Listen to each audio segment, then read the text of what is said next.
You're here for the Pokemon timeline officially detailed by the Pokemon Company themselves. Sign in, sit right down, and get ready to comment down below, because the Pokemon timeline has been a massively huge debated topic, but thanks to several deleted tweets, it's now set in stone.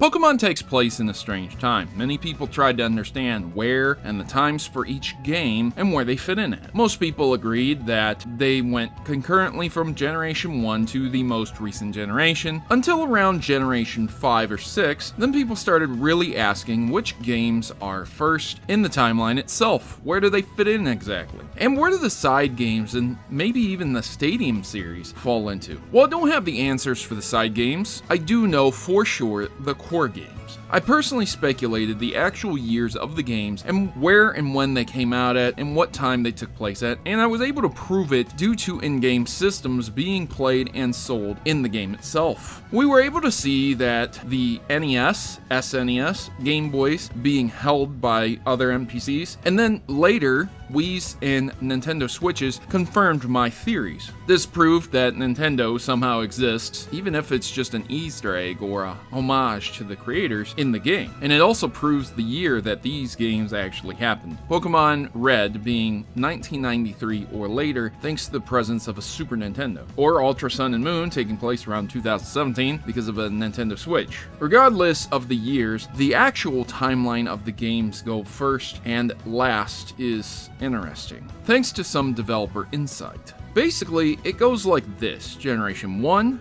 then 3, then 2, then 4, then 5, and finally 6. But it's not as easy as that. Generation 1 and 3 takes place at the same time. So, when Red, Blue, Green, and Yellow occur, so do Ruby, Sapphire, and Emerald. And then it goes to Gen 2, concurring exactly with Generation 4. Gold, Silver, and Crystal, then Diamond, Pearl, and Platinum. And finally, the timeline ends with Black and White 1 and 2, and then X and Y. This was, of course, tweeted out around the time where Generation 6 was in its prime, and subsequently we got no real other information about later entries in the series. The tweet also did not detail remakes, or if remakes take the place of the original games, yet when the tweet was done, it did specify all the original games in text. Why is this tweet no longer available though? Is there some type of sinister exposure going on by the developers? Well, put simply, the developers just did not want the game series to get muddled with confusion. In fact, the lead developer commented on this was years later, and it was to Game Informer. It starts to get a little complicated if you pay too much attention to the timeline. Like, there might be a professor that appears, and it wouldn't make sense at all if we applied that kind of timeline logic, so we try not to apply it too rigorously. And that was stated in late 2019.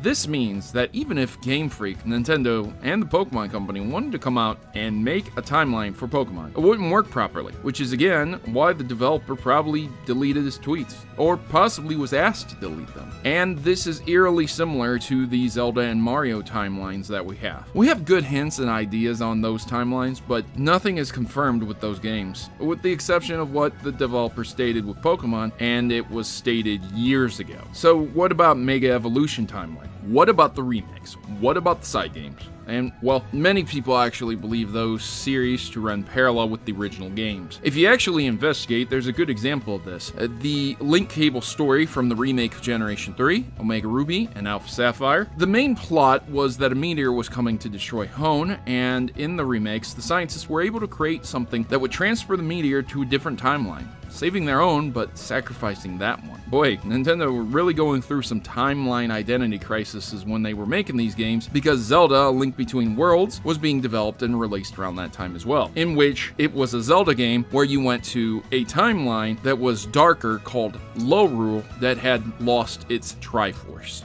So, very interesting how they were exploring timelines and alternative parallel universes at the time. Well, there you have it, Pokemaniacs. One confirmed timeline from the developers themselves. Do you agree or do you disagree? And what do you think about this? Let me know in the comments down below.